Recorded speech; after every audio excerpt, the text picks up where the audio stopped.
les amis et bienvenue à la maison. Beaucoup me demandent encore la technique d'une bonne purée de pommes de terre. Donc cette vidéo ne sera pas une recette mais une technique. Au programme purée. L'élément principal sera bien sûr les pommes de terre. Celles-ci sont des russettes, poids net 1 kg. Et les autres éléments seront très simples. Le beurre salé, noix de muscade, poivre blanc. Donc pas de sel car le beurre est salé et la cuisson se fera à l'eau salée. Il me reste une pomme de terre pas épluchée, alors voilà la technique. La pomme de terre dans la main, économe. On commence par éplucher l'extrémité. On égalise, on tourne, on fait de même sur l'autre extrémité, on égalise, tourne et retourne, et on y va comme ça, comme on épluche un melon.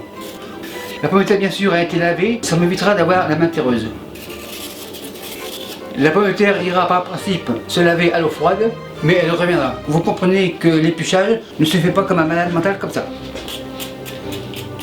D'abord c'est dangereux, et c'est pas efficace, et en plus il est partout. Celle-ci, je la garderai dans l'eau et je la réserve pour la vidéo de samedi. A ce stade-là, on passe à la découpe. Chaudron blanc.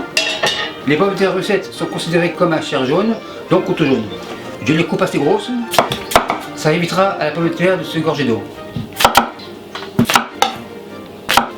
En deux. Pour le couteau jaune, c'est fini. On mouille bien sûr à l'eau froide. Et ce qui est important, c'est de mesurer l'eau pour la quantité de sel. 1 litre. C'est pas assez. 2 litres.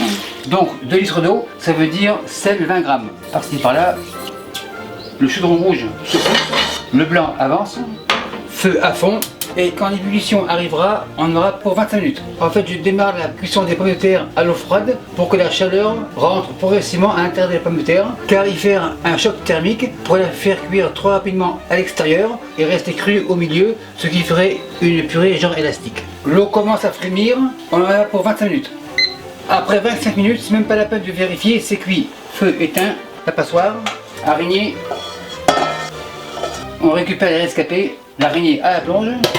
Et on laisse légèrement la vapeur partir, car on ne veut pas d'eau.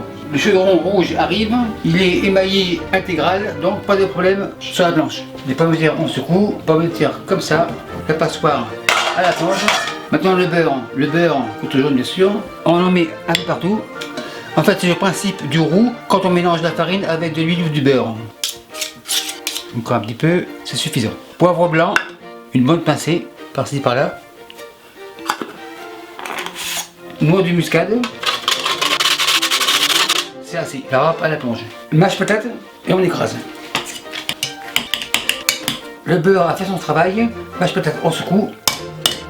La maryse, un peu de lait et on fait la liaison. Tourne et retourne. Pour le lait bien sûr c'est à votre discrétion, ça dépend de la consistance de la purée que vous voulez. La consistance est impeccable, la purée on la réserve, on goûte, en effet c'est bien. Pour le contrôle de la qualité visuelle, je vais prendre la cuillère numéro 16. En fait je dis 16 car c'est comme à la pêche, les cuillères à crème glacée, plus le chiffre est petit, plus la cuillère est grosse. Exemple, celle-ci 30, 16, 8. On vérifie. Super nickel, belle consistance, on goûte, impeccable. La cuillère 8 revient. Et voilà. Maître Tel, restez assis, ce n'est pas un repas mais une technique. Et merci à vous qui me suivez au Luxembourg et pas de terre, salut, bye.